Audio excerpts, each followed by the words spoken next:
वो सिर्फ 8 साल की उम्र से आरएसएस की लोकल शाखाओं में जाने लगे थे। उन्होंने 2019 और 2024 में भी पार्टी को जीत दिलाकर एक long serving non Congress prime minister की लेगेसी सेट करी। लेकिन 2002 के कम्युनल रियोट्स में उनके रोल पर कंट्रोवर्सीज भी रही हैं, जिन्होंने उनके पॉलिटिकल करियर को प्रभावित किया है। आज तक हिंदुस्तान के किसी मुख्यमंत्री को 9 घंटे किसी पुलिस वाले ने ग्रिल किया है?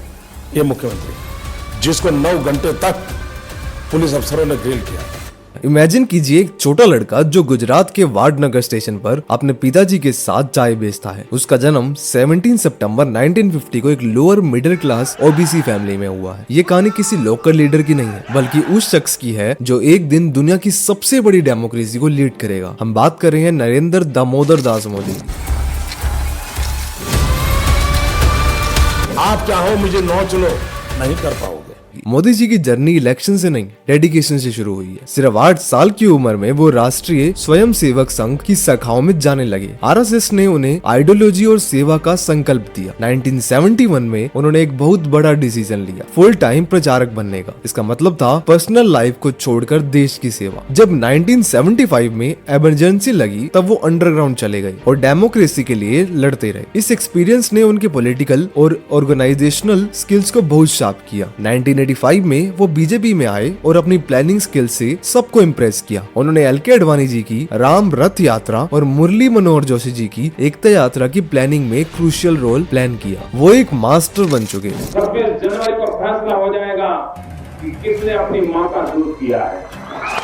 अक्टूबर 2001 में गुजरात में एक मैसिव अर्थक्वेक आया था। स्टेट को एक स्ट्रॉन्ग एडमिनिस्ट्रेटर की जरूरत थी और बीजेपी हाई कमांड ने उन्हें सीएम बना दी। लेकिन सीएम बनने के कुछ ही महीनों बाद 2002 में उनका कैरियर का सबसे बड़ा तूफान आया, गुजरात के कम्युनल रियोट्स। उनकी रोल पर जो कंट्रोवर्सी हुए, उन्होंने उनके पॉलिटिकल करियर को प्रभावित किया और उन पर नेशनल और इंटरनेशनल प्रेशर बढ़ गया। अब सोचिए, इतना बड़ा कंट्रोवर्सी, इंटरनेशनल आइसोलेशन और उन्हें स्टेट को भी लीड करना है, ये कैसे हुआ? 2007 तक हर व्यक्ति को हर सवाल का हर समय जवाब दिया है। उन्होंने इसका जवाब विकास मॉडल से दिया। मोदी जी ने अपनी इमेज को हिंदू नेशनलिस्ट से शिफ्ट करके एक pro business development oriented CM के रूप में प्रोजेक्ट किया। उनका फोकस था मैसिव इंफ्रास्ट्रक्चर, हर गांव में बिजली और ग्लोबल इन्वेस्टमेंट लाना। वाइब्रेंट गुजरात समिट के थ्रू गुजरात की तेजी से बढ़ती इकोनॉमी ने उन्हें विकास पुरुष की पहचान दी। गुजरात की सक्सेस ने उन्हें नेशनल फिनोमिनन बना दिया था। जून 2013 में बीजेपी ने उन्हें 2014 लोकसभा इलेक्शन के लिए ऑफिशियली प्राइम मिनिस्टरल कैंडिडेट चुना। उनका कैंपेन जो था वो चेंज, डेवलपमेंट